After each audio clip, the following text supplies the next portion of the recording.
Nessa série, hoje nós vamos para a quarta mensagem. Na primeira mensagem nós vimos, você crê em Deus, mas não o conhece de verdade. Na segunda mensagem nós vimos, você crê em Deus, mas não tem certeza que Ele o ama. Na terceira mensagem da semana passada nós vimos, você crê em Deus, mas tem vergonha do seu passado. Foi muito abençoadora a mensagem de domingo passado. E tem uma novidade, né? Se você não estava domingo passado, ou se você estava e quer ouvir de novo, a mensagem do domingo passado, além de estar no site, o áudio para você ouvir, no Face tem ela em vídeo, né? O Pedro aí me surpreendeu essa semana e quando eu vi já estava lá. Então, e a de hoje também acredito que vai estar, né, Pedro? Então a de hoje também vai estar em vídeo no Face. Depois ele vai me dizer como é que faz aí para encontrar direitinho. Como é?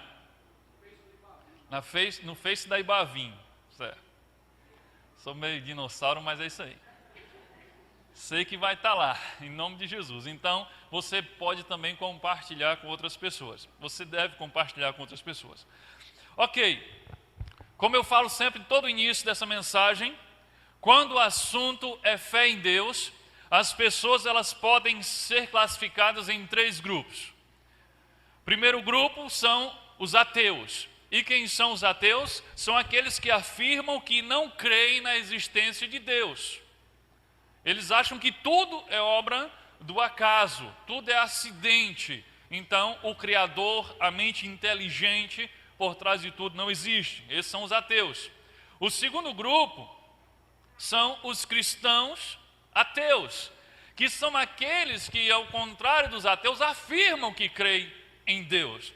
Só que eles creem em Deus, mas eles vivem como se Deus não existisse. A sua fé não influencia a sua vida diária, a sua fé não influencia as suas decisões, o seu modo de agir, de reagir, o modo como negocia, o modo como trata a sua família, nada muda. Ele crê em Deus, mas é como se não cresce, porque essa fé não muda em nada o seu procedimento. E a outra categoria de pessoas são os cristãos verdadeiros. Esses são aqueles que creem em Deus, mas vivem para agradar a Deus e para imitar a Cristo. A fé que eles têm em Deus resulta em um caráter semelhante ao de Cristo. Então, quando o assunto é fé em Deus, ou você é ateu, ou você é cristão ateu, ou você é cristão verdadeiro. E eu espero que você esteja na terceira categoria. Se bem que todos nós temos os nossos momentos de cristãos ateus. O que não pode é você ser, em essência, um cristão ateu. Então a mensagem de hoje, a mensagem 4, o tema é: você crê em Deus, mas vive em torno do dinheiro. Pode colocar na tela. Você crê em Deus, mas vive em torno do dinheiro. Já deu para ver que hoje o negócio não está muito legal, né? Vamos mexer na parte mais sensível do homem moderno, o bolso. Mas antes, já que é um assunto assim tão delicado, vamos orar, né? Para que o Espírito Santo tenha misericórdia de nós. Feche seus olhos aí onde você está. Ora por você e ora por mim. Ora para que Deus abra tua mente, teu coração, que o Espírito Santo traduza tudo isso para a tua realidade, para o teu dia a dia, que Ele aplique essa verdade ao teu coração e peça misericórdia sobre a minha vida, para que Deus me use como instrumento para te abençoar e te edificar nessa noite. Deus amado, em nome de Jesus, chega aqui com a tua misericórdia, Deus. Eu sei que se eu não estiver comigo, Deus, eu não sou capaz de transmitir a tua verdade de uma forma que chegue ao coração das pessoas. Então derrama sobre mim, Deus, a tua misericórdia, a tua graça, o teu discernimento, a tua sabedoria, a tua autoridade. Deus, eu quero ser um instrumento da tua palavra nesse instante para abençoar e edificar essas pessoas. Espírito Santo, nós damos toda a liberdade ao Senhor para ministrar as nossas vidas, confortar aqueles que precisam ser confortados, confrontar aqueles que precisam ser confrontados e converter aqueles que precisam ser convertidos. É assim que nós nos entregamos a Ti e oramos em nome de Jesus. Amém e amém. Então vamos lá, mensagem 4, você crê em Deus, mas vive em torno do dinheiro. A primeira pergunta que nós vamos responder durante a mensagem de hoje é a seguinte, olha só. Como o cristão ateu se relaciona com o dinheiro? Eu já preguei, não faz muito tempo que eu ministrei aqui uma mensagem e era exatamente o oposto, era como o discípulo se relaciona com o dinheiro. Não é aquela mensagem, tá certo? Hoje é como o cristão ateu se relaciona com o dinheiro. Então pega aí o teu esboço, pega a caneta que está nesse bolsinho da frente e você já pode anotar a primeira forma que o cristão ateu se relaciona com o dinheiro. Então anota aí, o cristão ateu crê em Deus, mas o seu amor e confiança estão no dinheiro. Complete aí.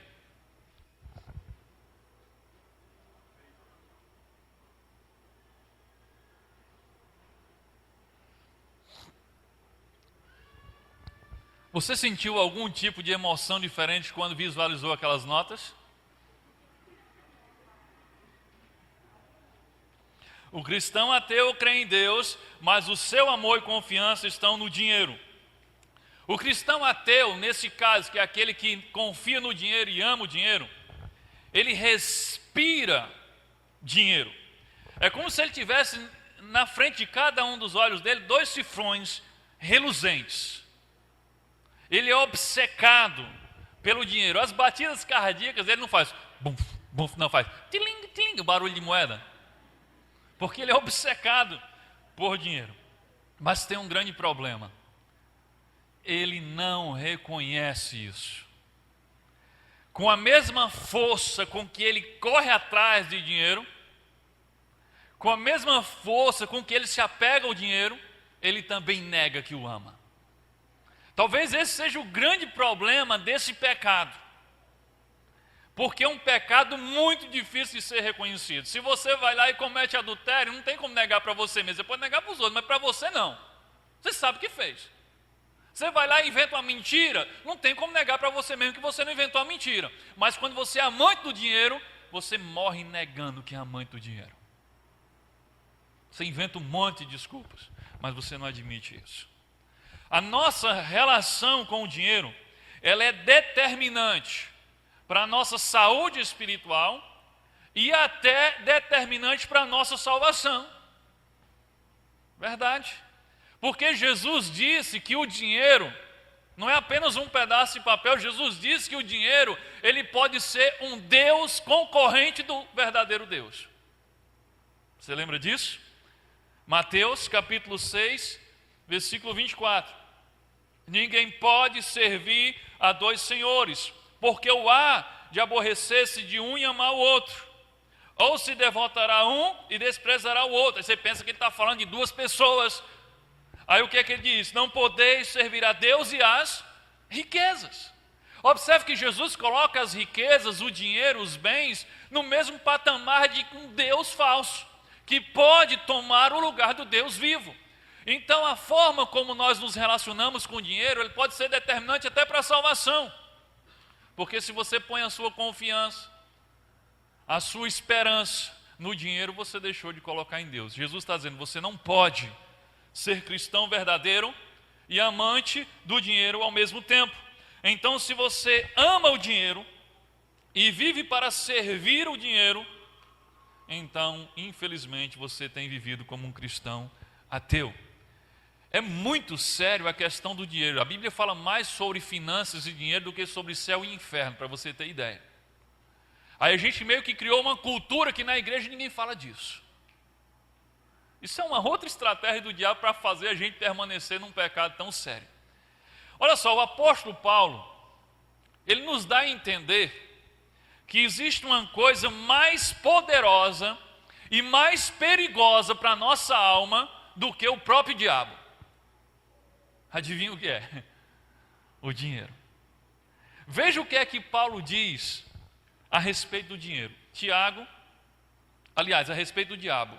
Tiago capítulo 4, versículo 7. Olha o que ele diz a respeito do diabo. Portanto, obedeçam a Deus e enfrentem o diabo, que ele fugirá de vocês. Olha o conselho que Paulo dá quando ele fala a respeito do diabo. Obedeçam a Deus e enfrentem o diabo. Não vai tentar enfrentar o diabo se você está em desobediência a Deus, que você vai levar uma rasteira. Mas ele diz, obedeçam a Deus, enfrentem o diabo, e o que acontece? Ele fugirá de vós. Então Paulo nos incentiva a enfrentar o diabo e nos assegura que nós somos capazes de botar o diabo para correr. Agora, quando o assunto é dinheiro, ou sedução pelo dinheiro, olha só o que Paulo diz em 1 Timóteo, capítulo 6, versículo 10 e 11. Olha o que ele diz. Porque o amor do dinheiro é raiz de todos os males. E alguns nessa cobiça se desviaram da fé e a si mesmos se atormentaram com muitas dores. Olha o conselho que ele dá para o jovem Timóteo.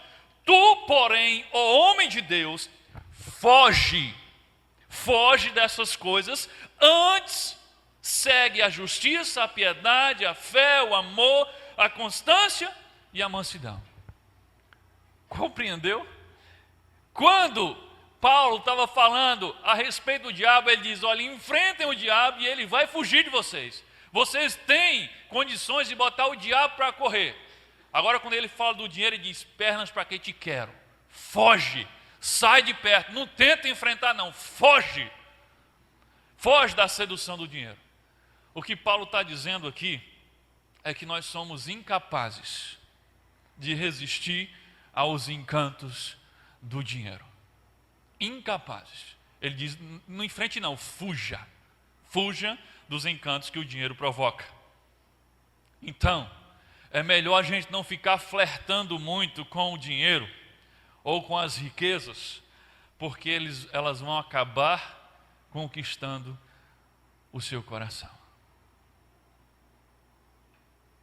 Olha só o que diz Mateus 6, 21. Onde estiver teu tesouro, ali estará o teu coração. Na Bíblia a Mensagem, esse texto ele diz assim, onde você tiver guardado o teu tesouro, é lá que você vai terminar chegando também. É lá que você vai querer estar. Então você não vai querer estar com Deus se o teu tesouro não está com Deus. Se o teu tesouro está na riqueza, o teu coração também vai estar na riqueza. Então entenda uma coisa, o dinheiro não é só um pedaço de papel, o dinheiro é uma potestade espiritual. E ele tem feito estragos na humanidade desde que foi inventado. Nenhuma droga química pode ser tão letal quanto o dinheiro pode ser. Não é simplesmente, não vou mais me pegar dinheiro, calma, a gente vai chegar lá. Mas nenhuma droga química pode ser tão letal quanto o dinheiro pode ser. Vou dar um exemplo. As drogas que existem por aí, elas só vão causar efeito negativo sobre você ou dependência se você cheirar, consumir ou injetar. Mas as drogas que existem por aí, se você olhar para elas, se você apenas tocar nelas, não vai te acontecer nada. A não ser que a polícia chegue na hora que você estiver pegando. Mas não vai causar dependência em você o simples fato de olhar para uma droga ou tocar numa droga. Porém, o dinheiro, ele é tão mais letal do que as drogas, que ele pode viciar você e tornar você um dependente dele apenas pela visão. Apenas olhando, apenas contemplando, você pode se tornar um amante viciado em dinheiro. Sem nem sequer ter tocado. Você viu alguém que tem dinheiro, ou você viu algo que você sonha demais, e aquilo consumiu e aprisionou o teu coração, e a partir dali você vai ser um escravo do dinheiro, dos bens e das riquezas. Aí você deve estar pensando, poxa, a mensagem de hoje nem é para mim, porque como é que eu vou amar o dinheiro se nem dinheiro eu tenho? A mensagem de hoje deve ser para ricos, então não é para mim. Deixa eu dizer uma coisa para você. Deixa eu acabar com a sua alegria. Tanto os ricos como os pobres podem ser amantes do dinheiro. Tanto os ricos como os pobres podem ser amantes do dinheiro. Você pode amar algo que não tem, né? Os garotos sabem disso. Às vezes eles começam a amar uma garota que não é dele. Aí ele vai tentar conquistar, mas primeiro ele começa a amar. Você também pode amar um dinheiro que não é seu. Os ricos, eles não têm tempo para Deus, porque eles estão ocupados demais, correndo e se desgastando para cuidar do dinheiro que tem, da riqueza que tem. E os pobres amantes do dinheiro não têm tempo para Deus, porque eles estão correndo demais, buscando ficarem ricos. Os dois são amantes do dinheiro, tanto o pobre quanto o rico. Os dois podem amar o dinheiro. Você pode não ter um centavo e ser um amante do dinheiro, porque você é vidrado nisso e você passa o tempo todo buscando isso. Então, quando o assunto é coração no dinheiro e confiança no dinheiro, isso é um assunto para pobres e para ricos. Então, estamos todos no mesmo barco. Segunda característica do cristão ateu em relação ao dinheiro. Complete aí. O cristão ateu vive para acumular riquezas. Ele vive para isso. É o propósito maior da vida dele. Acumular bens, acumular dinheiro e tentar acumular ou fazer riqueza. Por quê? Ora, se nós já dissemos que o cristão ateu, ele ama o dinheiro e confia no dinheiro, então raciocina comigo. Se você é alguém que ama o dinheiro, você não vai conseguir resistir à tentação de acumulá-lo. Deu certo aí o ponto aí, não? Deu? Teve um.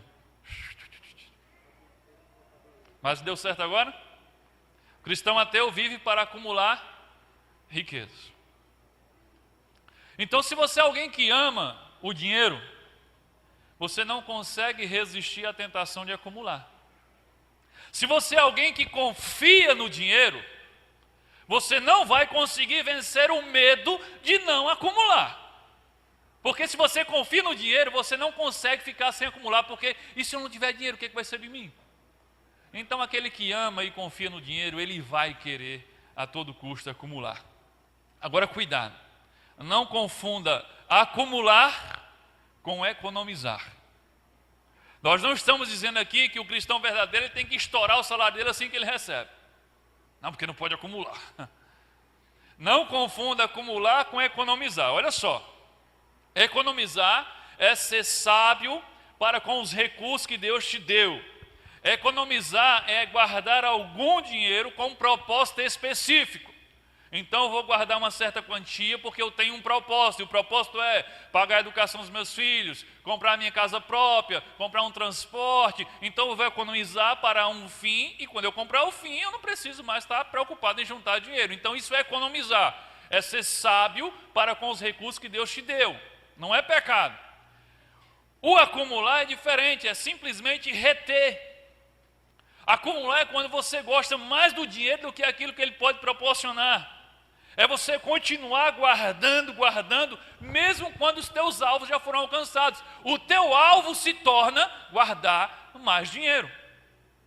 O teu alvo se torna ter cada vez mais dinheiro ou bens ou... Porque às vezes você não guarda o dinheiro em si, mas você guarda as coisas que você compra com o dinheiro. Entenda uma coisa, Deus nunca disse que nós deveríamos viver para acumular bens. Deus nunca disse isso. Portanto, viver para acumular bens é uma distorção da vontade de Deus para a humanidade.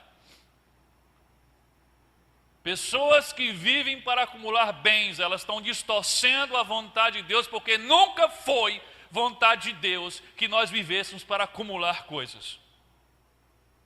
E além de ser uma distorção da vontade de Deus, o acúmulo de bens, o vício em ter coisas, é fruto de vários pecados. Por exemplo, o acúmulo de bens é fruto da falta de fé, como eu falei. Eu acumulo porque eu não confio que Deus amanhã vai cuidar de mim.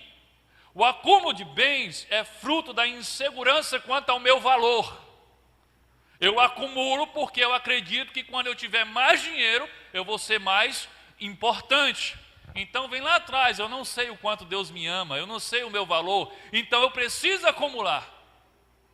Porque quando eu tiver mais, eu acredito que vou ser mais importante. O acúmulo é fruto do egoísmo e da indiferença. Eu acumulo porque eu só penso em mim. Eu não me importo com os outros, não me importo com o próximo. Então eu guardo tudo, retenho tudo o que Deus me dá. O acúmulo de bens é fruto da soberba e da prepotência. Eu digo, eu vou acumular, eu vou reter, porque é meu, foi eu que conquistei, foi eu que trabalhei, e eu não tenho que compartilhar com quem não me ajudou. Aí sabe o que Deus diz lá em Deuteronômio, capítulo 8, versículo 17 e 18, diz assim: portanto, não pensem que foi com sua própria força e com o seu trabalho que vocês conseguiram todas essas riquezas. Não pensem isso. Lembrem do Senhor, nosso Deus, pois é Ele quem lhes dá força para poderem conseguir riquezas. Olha o que o texto diz: não pensem que foi com o seu trabalho, com a sua inteligência e com a sua própria força que você conseguiu o que você tem. Ele diz, lembrem-se do Senhor, porque é Ele quem dá a força para você conseguir o que você tem, para você conseguir prosperar. A força, a energia, o algo mais que todo mundo precisa para poder prosperar. É Deus quem dá. Sabe? Deus dá a você a inteligência para você planejar o que vai fazer. Deus dá para você a força para você executar o que você planejou. Comparação. Você sem Deus é como se fosse uma geladeira sem energia. Ela tem todo o potencial para gelar, mas ela não gela, porque falta energia. Essa é a força para gelar. Você é uma geladeira sem energia. Ou então você é um fogão sem o gás. Está tudo direitinho lá. Mas se não for o gás, você não cozinha nada. Ou então você é um carro sem gasolina. Pode ser completo, mas se estiver faltando o power, se estiver faltando o poder, a gasolina, você não sai do lugar. Então para de ser prepotente e arrogante, achando que tudo é fruto das tuas mãos. Porque as tuas mãos foi Deus quem te deu. Então aqui diz, lembre-se do Senhor. Então quando você quer acumular, porque é prepotente, diz que é tudo meu, isso é pecado. Você pensa que é seu, você pensa que conquistou, mas foi Deus quem te deu tudo o que você tem. Não fomos criados para acumular. A pergunta que vamos responder a partir de agora é a seguinte: quais as razões para não vivermos acumulando riquezas? Quais as razões para não vivermos em prol do acúmulo de riquezas, querendo ter e ter? Você pode estar dizendo, poxa, mas eu não consigo juntar nada. Então não é para mim. Você não junta, mas você é obcecado e triste porque não consegue juntar. Porque no seu coração você é doido para juntar. Mesmo que você esteja juntando dívida, né? Mas você está doido para juntar. Se você cresce da forma certa e se relacionasse com o dinheiro da forma certa, você era muito mais feliz porque você não estava se sentindo um fracasso porque não acumulou um monte de coisas. Quais as razões para não vivermos acumulando riquezas? Letra A, complete aí. Viver para acumular riquezas é uma grande perda de tempo. Complete aí essa primeira razão pela qual você não deve viver para isso, porque viver para acumular riquezas é uma grande perda de tempo. Jesus foi muito claro quando ele falou a esse respeito, lá em Mateus capítulo 6, versículo 19 ao versículo 21, na versão da Bíblia a mensagem diz assim: não acumulem neste mundo tesouros que podem ser devorados por traças, corroídos pela ferrugem ou pior, roubados por ladrões. Prefira um tesouro no céu, pois ali estará a salvo das traças, da ferrugem dos ladrões. Não parece óbvio? Não junteis tesouros na terra. Jesus está dizendo, é perder tempo, sabe por quê? Porque você passa uma vida inteira juntando, e de repente, de uma hora para outra, ó, você pode perder tudo. Pode vir um ladrão e levar, pode vir um ferrugem e corroer. Você pode perder tudo. Aqui, claro, Jesus botou 3 situações: o ladrão, a ferrugem, a traça.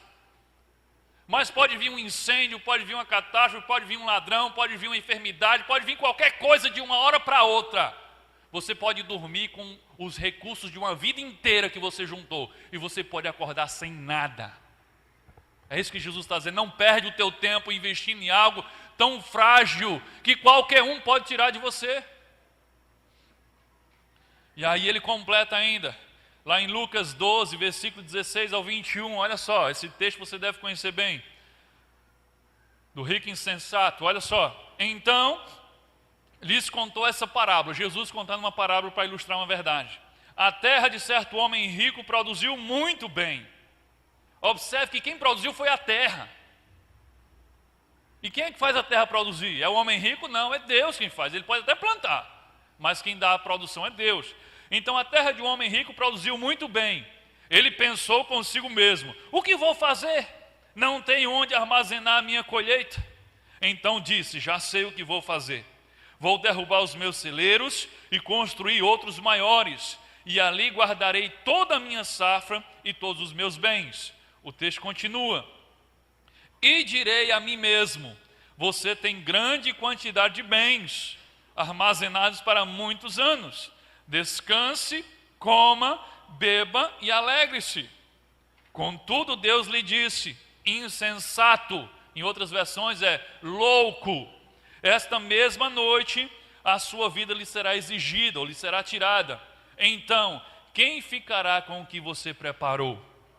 Assim acontece com quem guarda para si riquezas, mas não é rico para com Deus. Grave isso, lá na frente a gente vai entender isso aqui. Você pode ser rico para com você e você pode ser rico para com... Aqui está dizendo que ele se deu mal porque ele foi rico para consigo mesmo. Mas o que Jesus está querendo dizer aqui é que uma perda de tempo, por quê? Porque ou o ladrão, a traça, vem e o ferrugem vem e come tudo que você tem, ou se isso não acontecer, a morte vem e leva você. E aí tudo aquilo que você se matou a vida inteira para construir, os outros vão fazer o que quiserem. E normalmente não fazem grande proveito, não. É muito comum acumuladores de bens que passam a vida inteira se matando, sacrificam a família, e fazem um império. Os filhos estão tão abusados daquilo que não querem nem ver. Quando o pai morre, então a confusão não nada, queimam tudo, quando dá 2 anos não tem mais nada. É perda de tempo. Ou o ladrão vem roubar, as circunstâncias levam, ou a morte leva você. E aí? Jesus, e aí, o que é que tu ganhou com isso?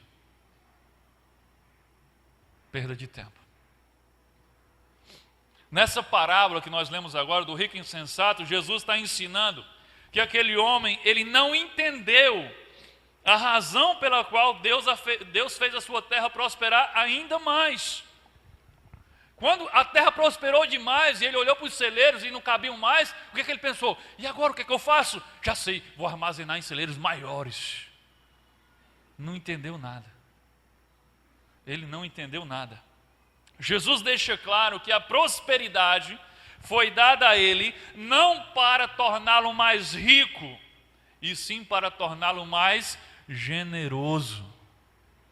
Mas ele não entendeu nada e se tornou mais egoísta. O objetivo de Deus ao nos fazer prosperar não é nos dar mais conforto. Sabe, Deus não está interessado. Esse não é o principal objetivo de Deus, dar a vida confortável. Você não encontra isso em lugar nenhum na Bíblia. Ele fala sobre vida abundante, que não tem nada a ver com conforto. Então, quando Deus faz você prosperar, não é com o objetivo apenas de te dar mais conforto. Não é com o objetivo de tornar você mais rico. Mas o objetivo de Deus, quando faz você prosperar mais, é para desenvolver em você o amor e a generosidade à medida que você compartilha. E é compartilhando que você é rico para com Deus, e não rico apenas para si mesmo. Mais na frente a gente vai ver um pouco mais sobre isso. Olha só o que diz 2 Coríntios 9, 10 a 11, onde Paulo é bem claro a respeito de por que Deus nos faz prosperar. Olha só, vocês serão enriquecidos de todas as formas, para que possam ser generosos em qualquer ocasião e por causa do nosso intermédio, a sua generosidade resulte em ação de graças a Deus. O texto diz, uma promessa, vocês serão enriquecidos de todas as formas. Para quê? Para comprar um carro novo, melhor, mais caro? Não. Para quê? Para que possam ser generosos em qualquer ocasião. Sabe, nós agimos igualzinho aquele rico insensato. Eu estou aqui trabalhando na lida do dia a dia, de repente Deus vem e derrama uma bênção inesperada. O que é que eu penso? Onde é o celeiro que eu vou guardar? Aí você olha e diz, poxa, eu estou com esse carro 2012, está muito velho. Eu já sei, eu vou comprar um 2014, antes já, né? Poxa, acho que eu vou mudar para um bairro mais chique. E a gente começa a derrubar os celeiros antigos. Aquele carro não serve mais, eu quero um carro melhor. Aquela casa não serve mais, eu quero uma casa melhor. E a gente começa a derrubar os celeiros antigos porque a gente entendeu tudo errado. A gente pensa que Deus nos fez prosperar naquela hora, para quê? Para a gente acumular mais e para a gente ter mais conforto e ostentar mais. Jesus diz, insensato. Insensato você. Era a oportunidade de você ser mais generoso, mais abençoador, desenvolver um amor, ser rico para com Deus, mas infelizmente você foi rico para si mesmo. Isso não significa que você tenha que dar tudo que você recebe e ficar sem nada. Até porque se você fizer isso, como é que você vai desenvolver a generosidade amanhã? Você pegou tudo que tinha. Amanhã você vai ser generoso com o quê? Amanhã você vai ter que pedir, né? Então não é isso que Jesus está ensinando aqui. Na verdade, presta atenção a esse princípio. O cristão ateu, ele é um acumulador de riquezas. O cristão verdadeiro, ele é um multiplicador de riquezas. Presta atenção. Você não pode ser um acumulador, você tem que ser um multiplicador. Lembra de Jesus? Multiplicação de pães e peixes. Jesus chega e recebe ali do menino 5 pães e 3 peixes ali, 2 peixes. São 2 multiplicações, você faz quanto você quiser. Mas chega lá os pães e os peixes. Olha só. Aí Jesus diz assim, vamos repartir esses pães com o pessoal aí? Tira um pedacinho para cada um. Ia ficar todo mundo com fome. Antes de repartir os 5 pães e os 2 peixes, o que é que ele faz? Ele multiplica. Então o que é que Jesus faz? Ele pega um determinado bem, ele multiplica, não para abrir uma padaria, nem uma peixaria, mas ele multiplica para quê? Para repartir. Aí é que é generosidade. Eu vou trabalhar para multiplicar essa riqueza, não para ficar mais rico, mas para poder compartilhar mais e abençoar mais. Você lembra da parábola dos talentos que Jesus contou? Ele disse que um homem chega e diz, chama 3 funcionários, a um ele dá 1 talento, que é uma quantidade de dinheiro, a outro, você pode entender quantidade de dinheiro, você pode entender o que você quiser, um bem. A um ele dá 1 talento, a outro ele dá 3, a outro ele dá 5. E aí ele viaja, quando volta, o que tinha 5 multiplicou, o que tinha 3 multiplicou, mas o que tinha 1 pensou o quê? Isso aqui não é meu? É do meu patrão e ele é exigente que só? Então eu não vou nem me arriscar, eu vou enterrar, quando ele chegar eu devolvo para ele. Ele nem jogou fora, ele apenas não multiplicou. Ele não ligou em multiplicar. Sabe por que ele não ligou em multiplicar? Porque ele tinha consciência que não era dele. Interessante isso. Quando eu descubro que o que eu tenho não é meu, é de Deus, eu perco completamente o interesse em multiplicar. Isso é infidelidade. Jesus repreendeu duramente e diz, servo mau, negligente, infiel, foste infiel no pouco e o pouco que tem lhe será tirado. que eu estou dizendo isso? Porque quando o cristão verdadeiro começa a compreender a verdade maior de que tudo o que ele pensava que é dele, na verdade não é dele, pertence a Deus, ele é apenas um mordomo, um administrador, ele perde o desejo de trabalhar para multiplicar. É de Deus, vou ter que repartir, então eu vou repartir só esses pães aqui, esses peixes mesmo. Nós temos que ser multiplicadores de riquezas, não para ficarmos mais ricos, mas para abençoarmos cada vez mais. Nós não podemos cair na armadilha de perdermos o ânimo de multiplicar só porque não é nosso. E aí deixamos de ser mordomos fiéis para sermos vigias relaxados. Estou só vigiando, não é meu? Deixa se acabar tudo aí, não estou nem aí. Vou dar um exemplo bem prático aqui. Eu não sei quantos empresários tem aqui, mas serve para todos os casos. Mas eu quero dar um exemplo do empresário que é mais fácil de entender. Imagina um empresário que seja um cristão verdadeiro. O cristão verdadeiro, ele não se vê como dono, mas como mordomo. E ele compreende que tudo que ele tem não é dele, é de Deus. Qual seria a postura de um empresário cristão verdadeiro? Seria pegar a empresa, vender e dar para os pobres e se acabar com tudo? Não. A gente vai ver que uma vez Jesus mandou alguém fazer isso, a gente vai ver, mas era muito específico. O que é que esse empresário cristão verdadeiro deveria fazer? Ele deveria trabalhar e se empenhar, não como escravo do dinheiro, mas trabalhar e se empenhar para fazer essa empresa crescer. Sabe por quê? Primeiro porque ele é fiel e multiplica os bens que Deus lhe deu. Mas por que ele quer fazer a empresa crescer? Para ser o maior empresário do ramo? Não. Para abrir mais postos de trabalho e abençoar mais famílias com emprego. Ele não está pensando em ficar mais rico, ele nem pensa nisso. Ele quer fazer crescer, quer abrir novas empresas, porque ele quer abençoar mais gente. Ele não está preocupado em comprar uma máquina especial que vai fazer o trabalho de 5 funcionários para poder ele botar a máquina, demitir 5 e ganhar mais dinheiro. Não. Ele não está preocupado com isso. Ele vai trabalhar e se empenhar para fazer a empresa lucrar mais. Para quê? Para ficar mais rico? Não. Para poder compartilhar o seu lucro com os seus funcionários. Eu fico pensando, por que é que um cristão verdadeiro, bem-sucedido, eu não estou falando do camarada que está abrindo uma empresinha e está lá, ai meu Deus, chega com dinheiro do aluguel. Eu não estou falando desse. Estou falando daquele que é bem-sucedido, que a empresa todo mês está lucrando, mas ele se limita a pagar o salário mínimo.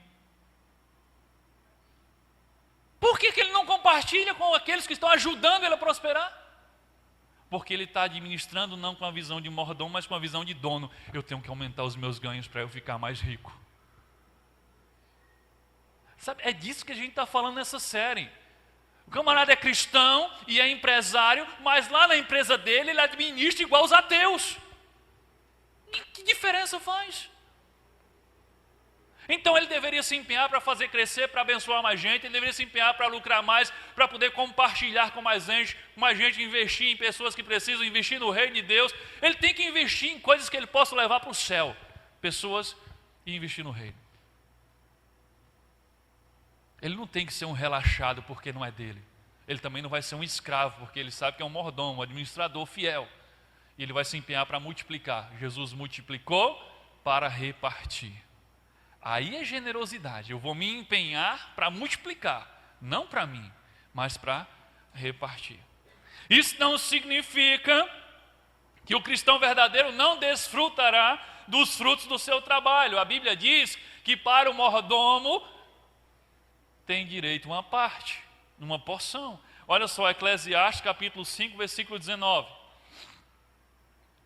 Quanto ao homem a quem Deus conferiu riquezas e bens, lhe deu o poder para deles comer e receber a sua porção e gozar do seu trabalho. Isto é dom de Deus.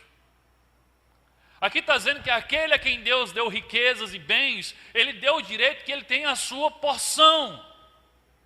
Você sabe o que é porção?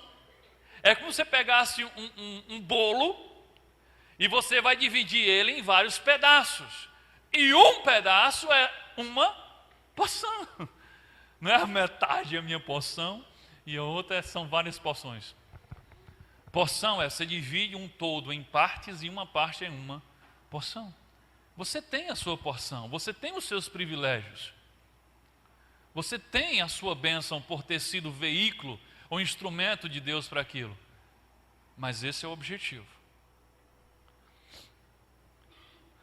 Então não perca todo o seu tempo para acumular bens. Multiplique bens para repartir e ser rico para com Deus e não apenas para consigo mesmo. Letra B, pegue sua caneta aí. Outra razão pela qual nós não devemos viver para acumular bens. Viver para acumular riquezas apodrecerá a sua tenda. Complete aí, mesmo que você não esteja entendendo.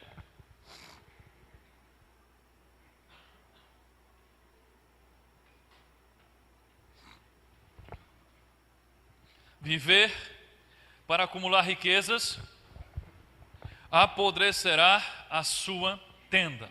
Entenda aqui como tenda a sua casa e a sua família. Olha o texto. Êxodo, capítulo 16, versículo 16, 19 e 20.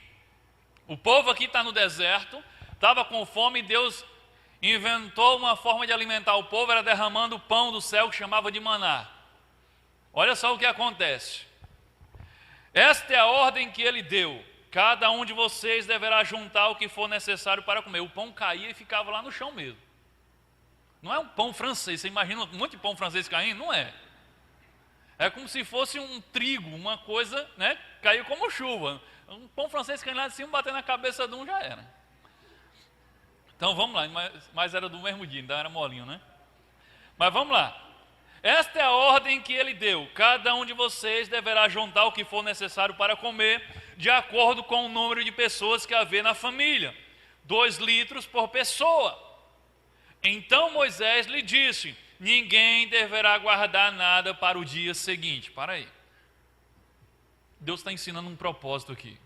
Primeiro, não quero que vocês acumulem. Por quê? Eu quero que vocês aprendam a confiar em mim.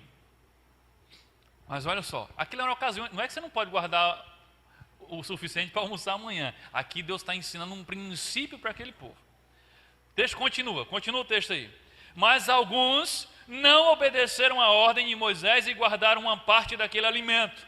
E no dia seguinte, o que tinha sido guardado estava cheio de bicho e cheirava mal. Aí Moisés ficou muito irritado com eles. É ser muito miserável mesmo. Porque está havendo um milagre sobrenatural de cair pão do céu todo dia. E tem a ordem, não guarde para amanhã, porque amanhã vai cair mais. E um miserável ainda diz, eu vou guardar aqui um pouquinho, ninguém vai saber. É o que acontece. Criou bicho e a tenda dele ficou podre.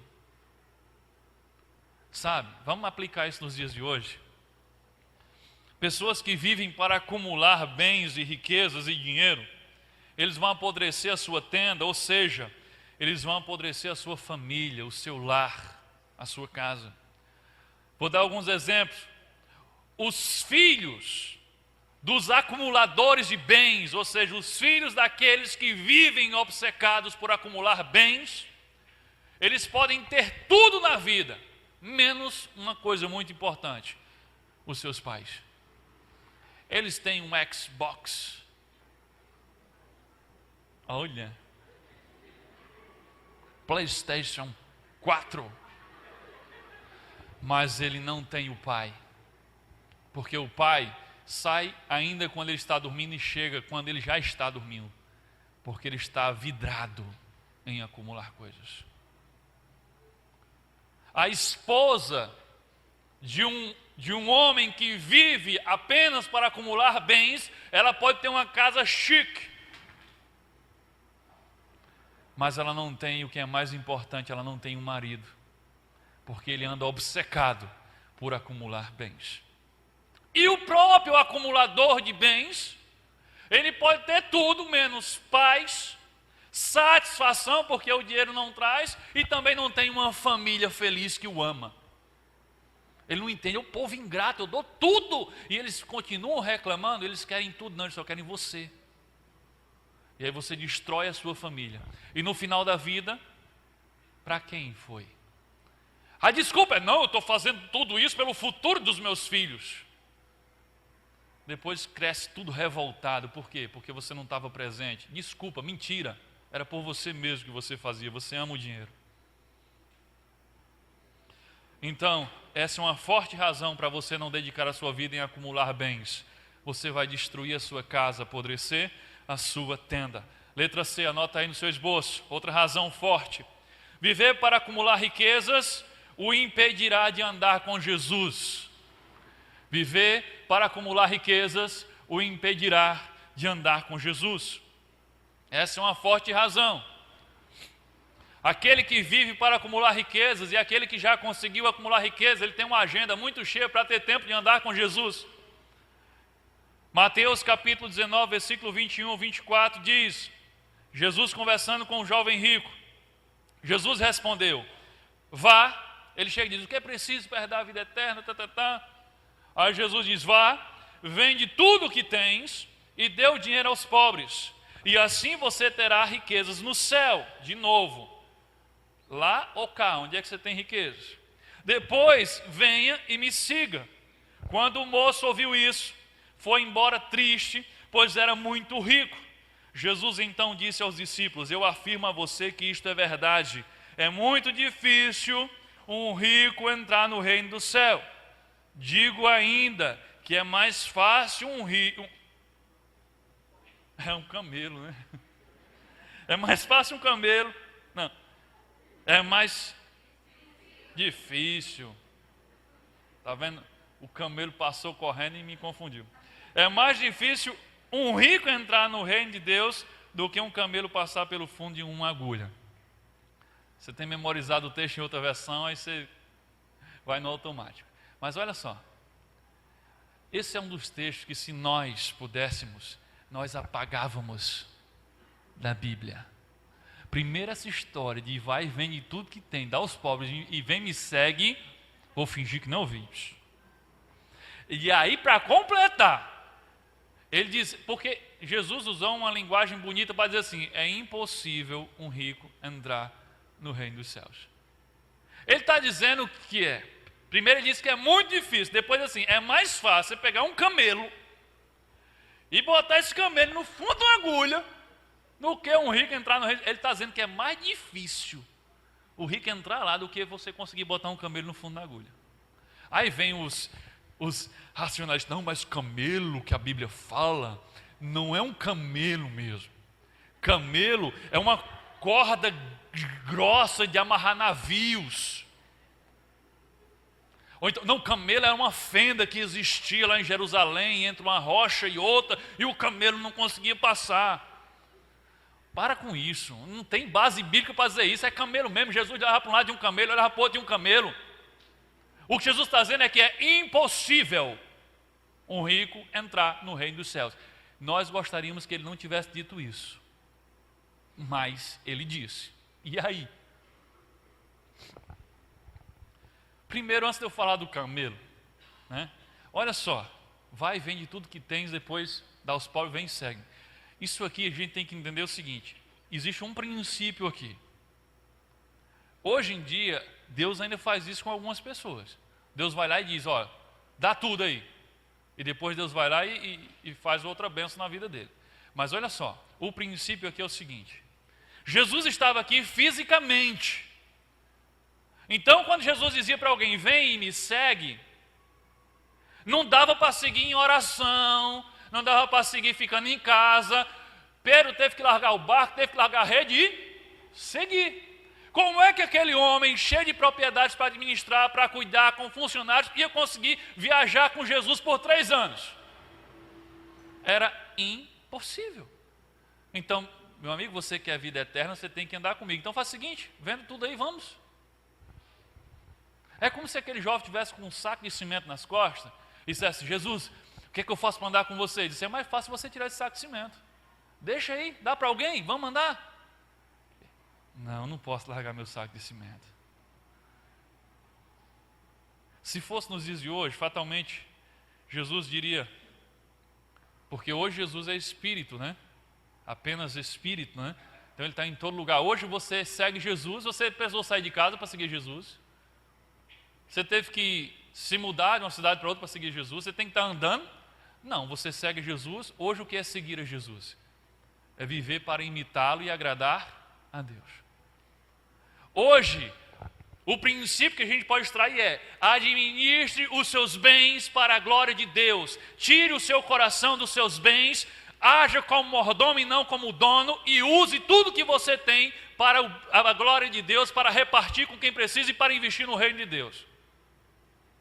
Para de amar o dinheiro que você tem. Mas aí, no final, poxa vida, ele disse a história do camelo. Como é que a gente vai resolver esse negócio? Rico, é impossível entrar no reino dos céus. Sabe qual é a nossa grande dificuldade? É a nossa compreensão do que é rico e do que é pobre. Aí mora o X da questão. Nem todo pobre vai entrar no céu, você sabe disso, né? Mas todo aquele que vai entrar no céu é pobre. Isso é uma consequência lógica do que Jesus disse. Se ele disse que rico não entra, quem entra é quem? Pobre. Então nem todo pobre entra, mas os que conseguem entrar são pobres. Mas o que é que significa ser rico e ser pobre à luz daquilo que a Bíblia ensina? O que é que significa ser rico e ser pobre à luz da mordomia bíblica dos bens? O que determina se uma pessoa é rica ou pobre não é a quantidade de bens que tem na sua conta bancária ou nas suas mãos, mas é a quantidade de bens que tem no seu coração. Digo mais: todo cristão verdadeiro é pobre, mesmo que administre muitos bens. Como é que alguém pode ser considerado pobre mesmo tendo uma montanha de bens? Ou aos seus cuidados uma montanha de bens? Sabe por quê? Porque ele não se vê como dono, ele não age como dono, ele se vê e age como mordomo fiel. Diferente de alguns cristãos por aí que botam: esse foi Deus que me deu no carro. Deus guiando, não sei o que lá. Mas que conversa fiada, ele usa para ele, não está nem aí para os outros. O cristão verdadeiro é pobre porque ele não se vê como dono daquilo que tem. Ele não age como dono, mas sim como mordomo. Ele não acumula para si, mas sim é rico para com Deus. E na hora que Deus pede para ele dar a quem Deus quiser, ele simplesmente dá. Sabe por quê? Não é dele. Se quando Deus pede a você, ajuda aquela pessoa, contribui no reino, oferta ali, e você fica todo, é porque você age como dono e se sente dono. Porque se eu estou com o dinheiro teu aqui, e você diz: ei, entrega 100 ali para o Richardson, não é meu, é seu, você está mandando eu dar, eu dou. Agora se eu penso que é meu, você, ei, dá 100 ali, 10 não resolve, não. O cristão verdadeiro, ele é pobre porque ele tem a consciência que nada é dele, tudo é de Deus. Logo, se ele não tem nada, ele é pobre espiritualmente. Não fisicamente, mas espiritualmente ele é pobre, é humilde. Porém, os cristãos ateus são ricos, mesmo que não tenham muitos bens. São ricos, sabe por quê? Porque eles agem como se tudo que eles têm fosse realmente deles. Eles agem como donos. E não como administradores, como donos. Eles usam tudo em seu próprio benefício. Eles se recusam a repartir e compartilhar, se recusam a investir no reino de Deus, e além de tudo, o seu coração e a sua esperança está no dinheiro. O cristão ateu é rico porque ele acha que tem. É espiritualmente rico, ele acha que tem. O cristão verdadeiro é pobre porque ele sabe que não tem e age como quem não tem. Então o rico, quem é o rico que não entra nos céus? O rico é aquele que deixa de ser mordomo para agir como dono de tudo que possui. Pobre é aquele que reconhece que nada tem e que tudo pertence a Deus. Lembra de Mateus 5:3? Felizes as pessoas que sabem que são espiritualmente pobres, pois o reino dos céus é delas. Espiritualmente pobre quer dizer pobre numa dimensão espiritual, não numa dimensão física. Aqui está claro, aqui completa o que Jesus falou do camelo. Os pobres que Jesus se refere que entram no céu são pobres na dimensão espiritual. Eles não se consideram dono de nada. Esses sim entrarão no reino dos céus. E aí, você é pobre ou você é rico? Mudou um pouco o conceito de pobre e de rico, não é? Você de repente está dizendo, eu sou pobre. Agora, vixe, eu estou agindo como rico. Eu penso que as coisas são minhas. Eu administro como sendo meus. Letra D, vamos lá para frente. Outra razão para você não viver acumulando bens. Viver para acumular riquezas o tornará um dos responsáveis pela miséria do mundo. Esse aqui, se prepara aí, viu?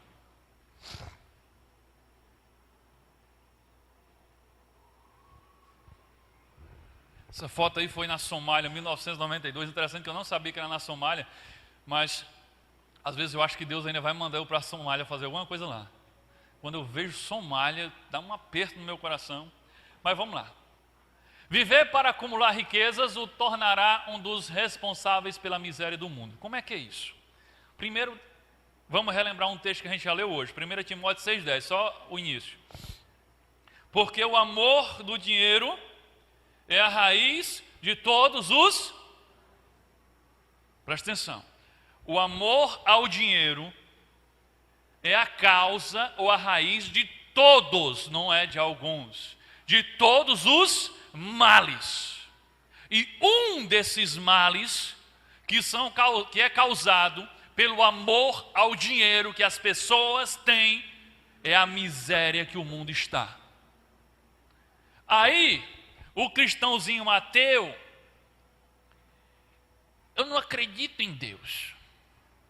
Eu não sei como é que Deus permite que crianças lá na Somália passem fome e morram de fome. Eu não consigo ver que Deus ama porque Ele permite que pessoas morram sem remédio. Aí começa, eu não acredito em Deus, começa a questionar Deus por causa da miséria do mundo. Sim, ok. Deixa eu contar uma ilustração para você. Tenho 2 filhos. Aí um belo dia à tarde eu vou sair e vou deixar os 2 só. E aí eu chego para um deles e digo, olha, estou saindo, vocês vão ficar sozinhos, aqui tem 2 pães. Para cada um, viu? Eu entreguei a um deles, aqui tem 2 pães, para agora de tarde. Tá, de noite eu volto. Aquele, um dos meus, né, que recebeu os 2 pães, vai lá, não diz nada do outro, ó, come os 2. O outro fica reclamando, e aí o que comeu diz assim, eu não posso crer que meu pai nos ama. Olha o que ele fez com meu irmão. Como é que ele permitiu que o bichinho passasse a tarde de fome? É muito injusto esse meu pai. Você concorda com ele? Eu deixei 2 pães. Ele comeu o pão do outro. E está dizendo que eu sou o culpado pela fome do outro. Lembra da oração do Pai Nosso? Todo mundo lembra, né? Pai nosso que estás nos céus, santificado seja o teu nome. Venha a nós, vosso reino, seja feita a tua vontade, assim na terra como no céu. O pão nosso de cada dia nos dai hoje. Por que que a gente diz assim, Pai nosso? Por que a oração é Pai nosso? Porque a ideia é que o Pai não é só meu, o Pai é lógico. O Pai é nosso, não é só meu. Pai meu, não, Pai nosso que está no céu.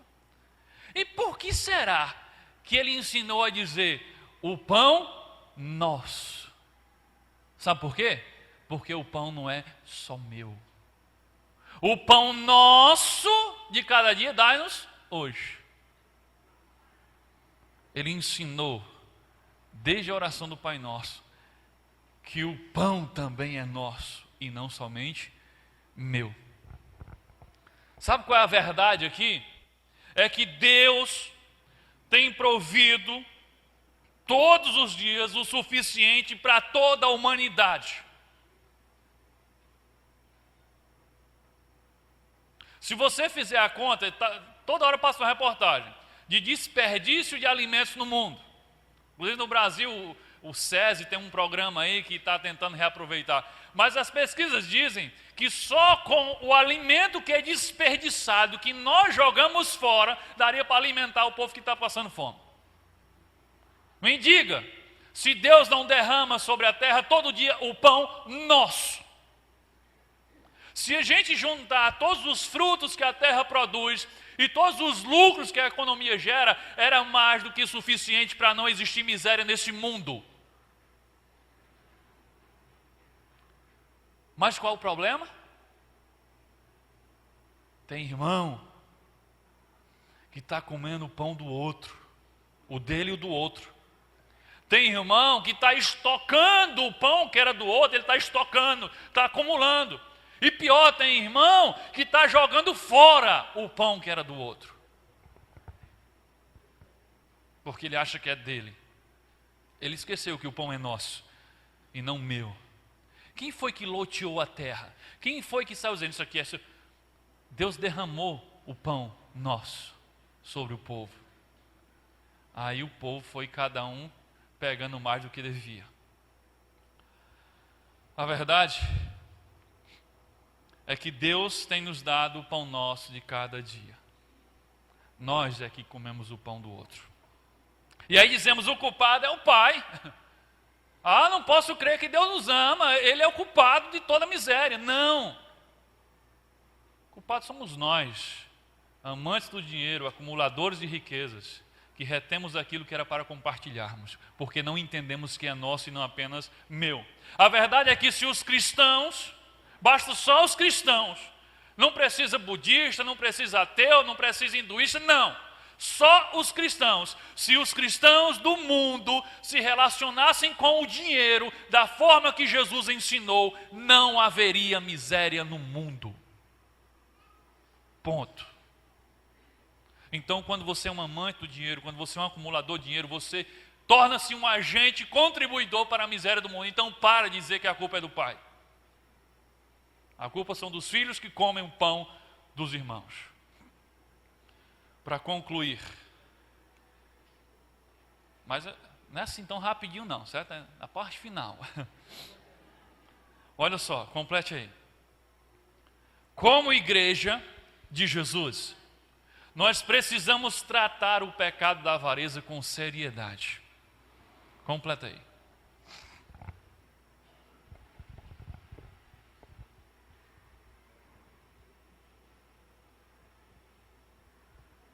Cobiçou o carro? Não. Como igreja de Jesus, precisamos tratar o pecado da avareza com seriedade. Por que será? Me acompanha. Eu sei que não está muito confortável a mensagem de hoje, mas me acompanha. Por que será que os cristãos... O carro desconcentrou todo mundo. Por que será que os cristãos ateus de hoje não são tomados pela mesma tristeza que sentiu aquele jovem ateu que afirmava crer em Deus, que Jesus diz: vende tudo que tens? Por que os cristãos ateus hoje, quando são confrontados com a verdade do Evangelho, eles não são tomados pela mesma tristeza? Foi o Evangelho que mudou e por isso ninguém mais se sente cobrado nessa área da avareza? O que foi que aconteceu? O Evangelho não mudou, Jesus não mudou, foram os discípulos dele que têm mudado a mensagem. A verdade é que a igreja, quando eu falo a igreja, eu não estou falando igreja A ou igreja B, eu estou falando a igreja cristã. Ela tem se deixado contaminar pelos padrões do mundo. Ela tem deixado os valores do mundo entrar dentro dela e nortear os seus valores também. Apesar de Paulo, o apóstolo Paulo, ter posto a avareza no mesmo nível, no mesmo patamar de outros pecados, parece que a igreja contemporânea, a igreja de hoje, ela conseguiu retirar a avareza dessa lista de pecados. E ela tem se omitido completamente em relação à avareza. Olha só o que Paulo diz, 1 Coríntios, capítulo 6, versículo 9 a 10. Vocês sabem que os maus não terão parte no reino de Deus. Não se enganem, pois os imorais, os que adoram ídolos, os adúlteros, os homossexuais, os ladrões, os avarentos, os bêbados, os caluniadores e os assaltantes não terão parte no reino de Deus. Aí o que é que nós fazemos? Nós pegamos a pedra e apedrejamos os imorais, apedrejamos os idólatras, apedrejamos os adúlteros, apedrejamos os homossexuais, os ladrões, os bêbados, os caluniadores. Mas e os avarentos, os acumuladores de bens, os amantes do dinheiro? Sabe o que é que nós fazemos? Nós aplaudimos. Nós aplaudimos eles. Se ele for avarento, se ele for amante do dinheiro, se for acumulador de bens, chegar na igreja ostentando o seu carro de luxo, a sua roupa de marca, o seu smartphone, nós batemos palma para eles e damos até um cargo de presidente de alguma coisa na organização da igreja.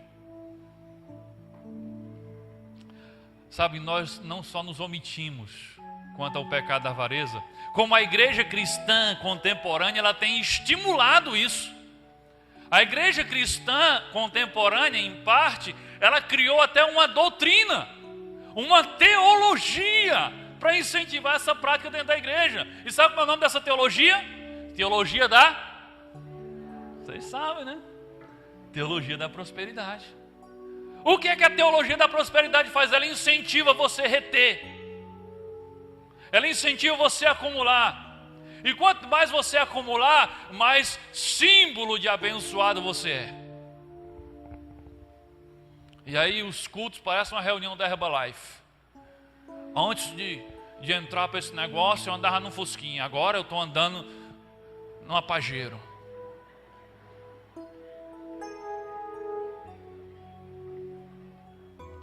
E aí todo mundo aplaude, inveja.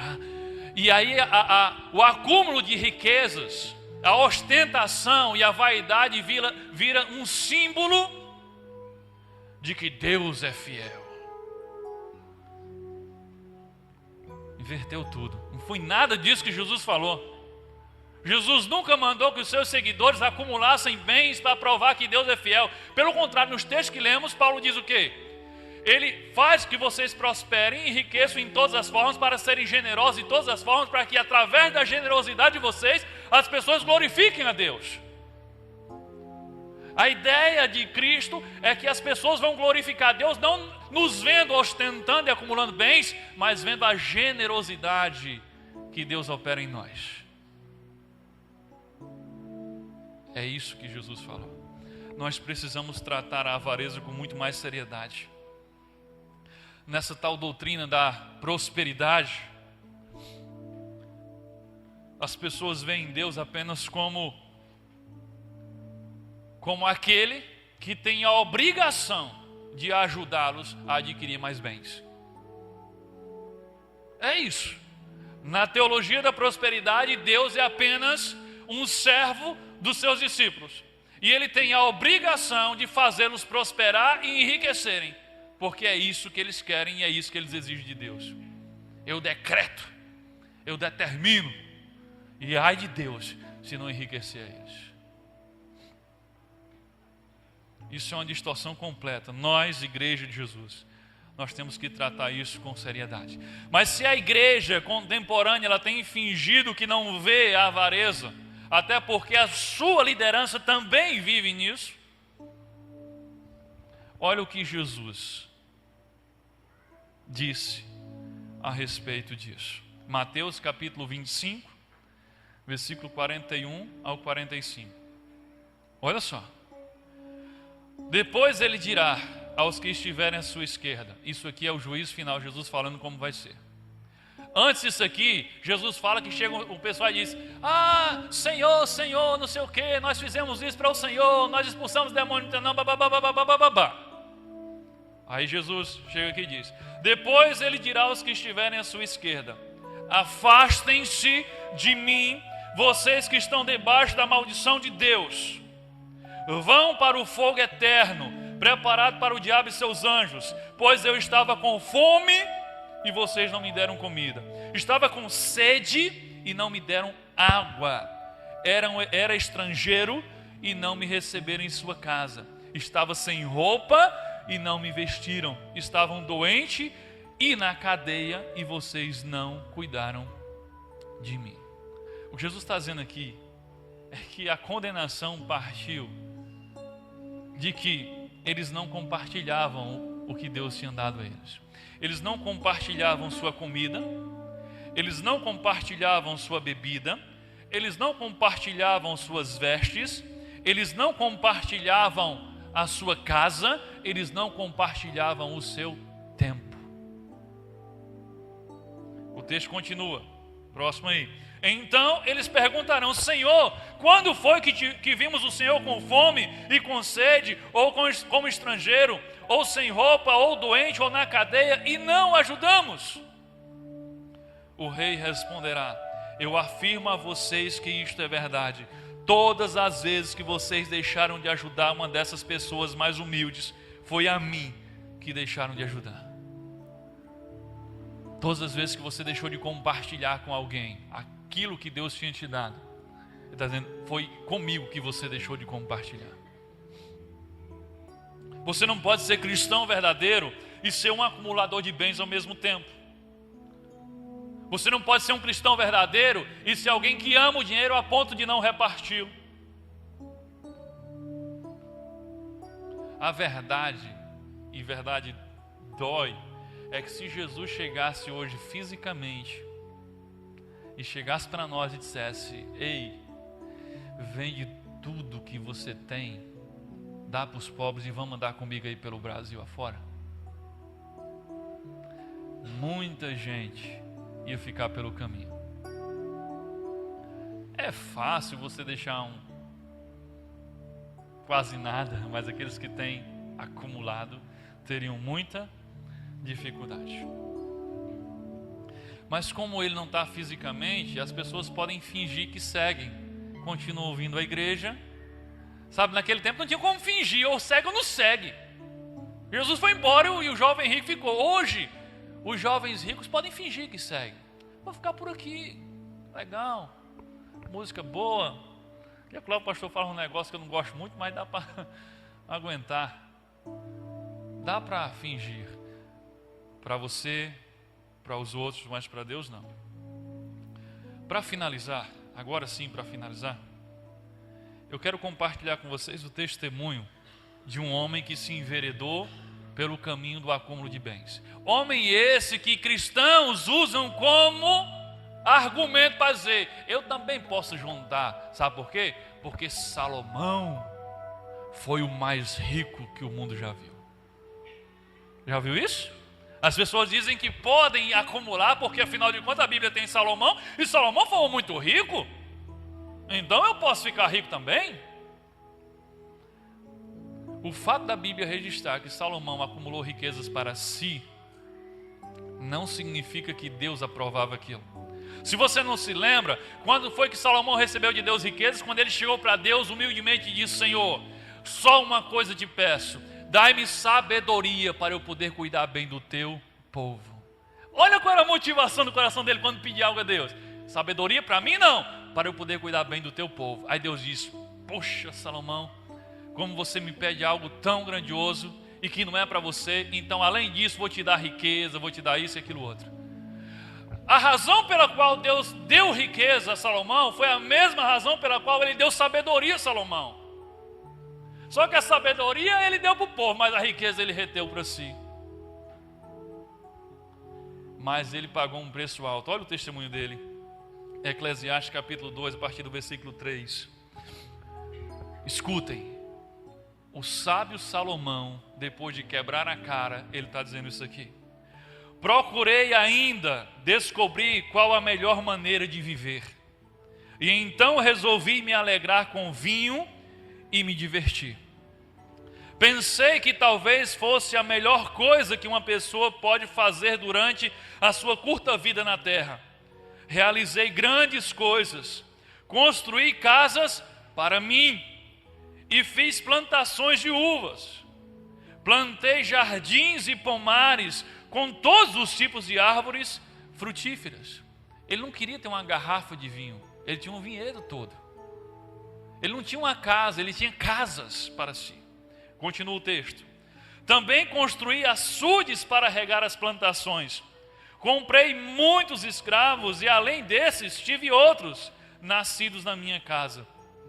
Tive mais gado e mais ovelhas do que todas as pessoas que moraram em Jerusalém antes de mim. Também ajuntei para mim prata e ouro dos tesouros dos reis e das terras que governei. Homens e mulheres cantaram para me divertir. Ele não comprava o ingresso e a ópera, ele trazia a ópera para cantar para ele. E tive todas as mulheres que um homem pode desejar. Sim, fui grande. O texto continua. Fui mais rico do que todos os que viveram em Jerusalém antes de mim. E nunca me faltou sabedoria. Consegui tudo o que desejei. Não neguei a mim mesmo nenhum tipo de prazer. Eu me sentia feliz com o meu trabalho e essa era a minha recompensa.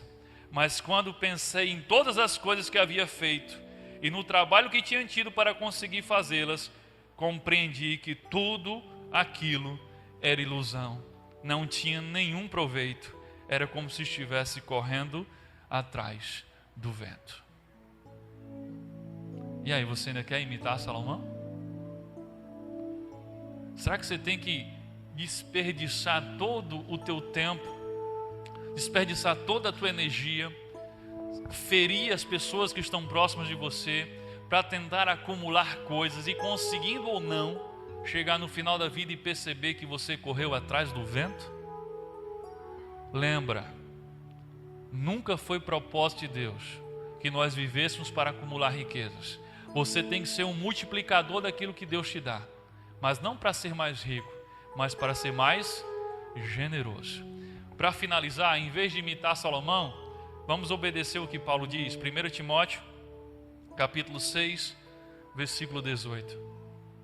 Mande que façam bem, que sejam ricos em boas ações, que sejam generosos e estejam prontos para repartir com os outros aquilo que eles têm.